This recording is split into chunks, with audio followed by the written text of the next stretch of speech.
Ready to jump into the Solana ecosystem and snag some NFTs. But first you need funds. Let's get your Phantom wallet loaded up. First, open your Phantom wallet. You can find it in your browser extension or mobile app, depending on how you set it up. See that balance at the top? We're about to change that. Locate the blue deposit button. It's usually prominently displayed, often right below your current balance. Go ahead and click on it. You'll see a few different options for depositing. The easiest way for beginners is to use Buy with Coinbase Pay if it's available in your region. Otherwise, we'll deposit SOL directly. Click Deposit SOL. A window will pop up showing your unique Solana wallet address. This is where you'll send your SOL. Click the Copy button to copy it to your clipboard. Make sure you never share your secret phrase.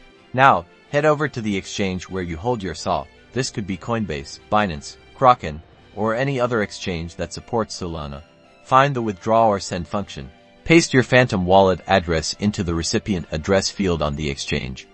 Double-check the address to make sure it's correct. Then, enter the amount of SOL you want to deposit.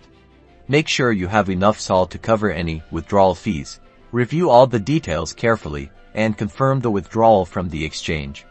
You may need to complete additional security steps like entering a 2FA code. Now, go back to your Phantom wallet. It might take a few minutes for the transaction to be confirmed on the Solana blockchain. But once it is, you'll see your updated SOL balance. Congratulations! You're now ready to explore the world of Solana dApps and NFTs. Happy trading!